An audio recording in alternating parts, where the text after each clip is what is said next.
Hello friends and welcome to bio RS tutorial. आज हम अपना टॉपिक एंजाइम्स कंटिन्यू कर रहे हैं।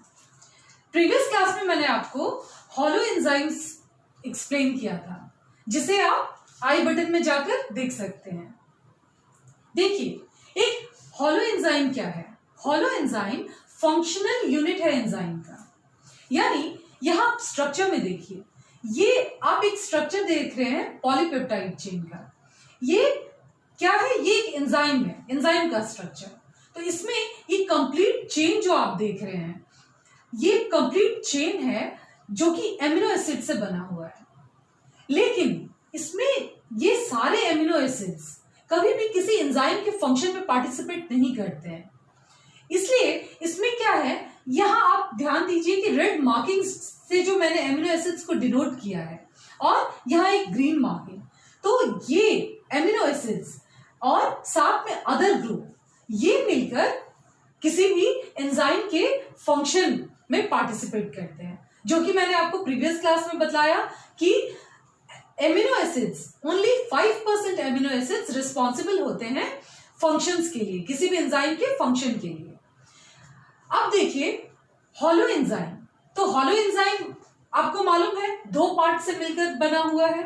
फर्स्ट पार्ट है प्रोटीन पार्ट, जिसे एपो एंजाइम कहते हैं, और सेकेंड पार्ट है नॉन प्रोटीन पार्ट, जिसे मैंने यहां ग्रीन कलर से डिनोट किया है अदर ग्रुप, जिसे कोएंजाइम और कोफैक्टर कहते हैं। यहां आप एक बार फिर से इस फिगर को देखिए। इस फिगर में मैंने आपको बताया कि ये चेन कंप्लीट एमिनो एसिड से बना है, लेकिन इसमें ये रेड मार्किंग्स के जो एमिनो एसिड हैं, ये इसमें प्रोटीन पार्ट है और ये ग्रीन पार्ट अदर ग्रुप है। तो ये एक टर्शियरी स्ट्रक्चर, ये इंटीग्रेट होकर एक टर्शियरी स्ट्रक्चर इस तरह का फॉर्म करते हैं।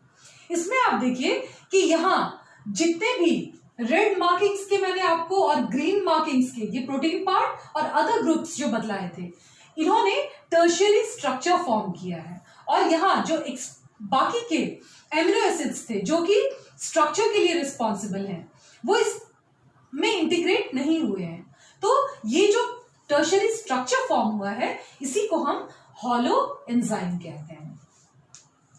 इसमें ये रेड पार्ट आप जान गए हैं एपो एंजाइम है, और ये ग्रीन पार्ट को एंजाइम एंड कोफैक्टर है।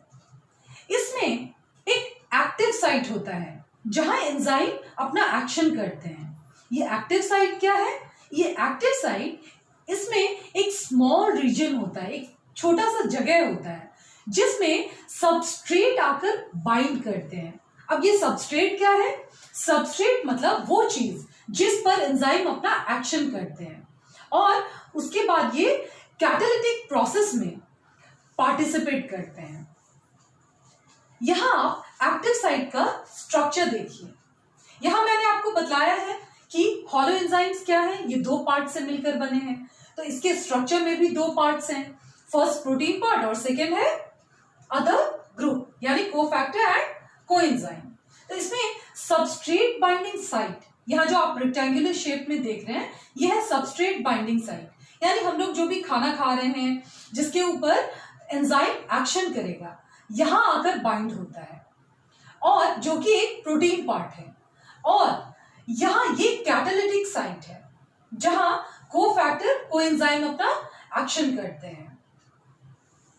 तो इसमें आप एक चीज नोट कर लीजिए कि जैसे यहां मैंने आपको ये एक्टिव साइट बतलाया, तो सारे एंजाइम्स स्पेसिफिक एक्शन करते हैं ड्यू टू एक्टिव साइट। इसका मतलब ये है कि सारे एंजाइम्स के अलग अलग एक्टिव साइट्स होते हैं, यानी उनके स्ट्रक्चर्स डिफरेंट होते हैं। जैसे यहां अगर स्क्वायर शेप है और यहां सर्कल है, तो हो सकता है दूसरे में ये रेक्टेंगुलर शेप हो या फिर पॉलीगोनल हो। तो इस तरह ये एक्टिव साइट्स के कारण हर एक एंजाइम एक अलग अलग स्पेसिफिक एक्शंस करते हैं। मैंने आपको बताया हॉलो एंजाइम्स प्रोटीन पार्ट और नॉन प्रोटीन पार्ट से बने हुए हैं, और नॉन प्रोटीन पार्ट में कोएंजाइम और कोफैक्टर होते हैं। देखिए, इस नॉन प्रोटीन पार्ट में जब कोएंजाइम कब कहा जाता है? जब नॉन प्रोटीन पार्ट में ऑर्गेनिक ग्रुप अटैच्ड होता है, तो उसे हम कोएंजाइम कहते हैं।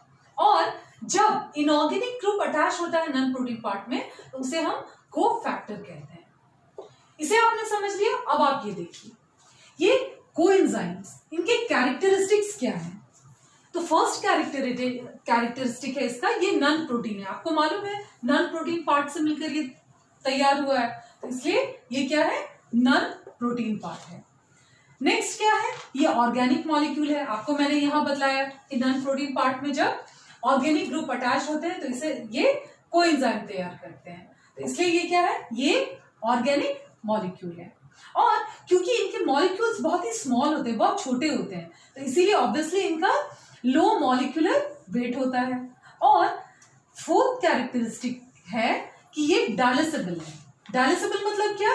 कि इन्हें आसानी से, आप जानते हैं कि प्रोटीन पार्ट और नॉन प्रोटीन पार्ट से तैयार हुआ है होलो एंजाइम, तो प्रोटीन पार्ट से इन्हें बहुत ही आसानी से डिटैच किया जा सकता है, अलग किया जा सकता है। क्यों? क्योंकि इनके बीच जो बॉन्डिंग होती है वो बहुत ही वीक होती है। तो ये फोर कैरेक्टरिस्टिक्स आपको बहुत ही आसानी से याद रह जाएंगे। फर्स्ट टू आपको यहाँ नॉन प्रोटीन पार्ट और दूसरा ऑर्गेनिक मॉलिक्यूल होता है, ये मालूम हो गया। थर्ड है लो मॉलिक्यूलर वेट और फोर्थ है ये डाइजेस्टेबल है। अब यहां आप देखिए, इसको आप थोड़ा ध्यान से देख लीजिए क्योंकि इससे क्वेश्चंस पूछे जाते हैं रिपीटेडली। यहां देखिए, कोएंजाइम्स, इनके नेचर क्या होते हैं? ये वाटर सॉल्युबल विटामिन्स होते हैं, यानी जो भी विटामिन्स वाटर सॉल्युबल होते हैं वो कोएंजाइम नेचर के होते हैं। अब इसमें देखिए, वाटर सॉल्युबल विटामिन्स क्या क्या होते हैं? विटामिन बी और विटामिन सी। लेकिन इसमें कोएंजाइम में mostly B complex, vitamin B complex ही अटैच्ड होते हैं। फॉर एग्जाम्पल यहां आप देखिए, जैसे पायरिडॉक्सिन जिसमें विटामिन B6 अटैच होता है, ये क्या तैयार करता है? ये पायरिडॉक्सिल फॉस्फेट तैयार करता है। सेकेंड देखिए, ये फॉलिक एसिड, फॉलिक एसिड क्या तैयार करता है? THF, टेट्रा हाइड्रोफोलेट तैयार करता है। इसमें आप नोट कर लीजिए कि मोस्टली 99% केसेस में क्या होता है? ये विटामिन बी कॉम्प्लेक्स से अटैच्ड है। लेकिन नॉन विटामिन कोएंजाइम क्या होते हैं? ये है ATP और UDP।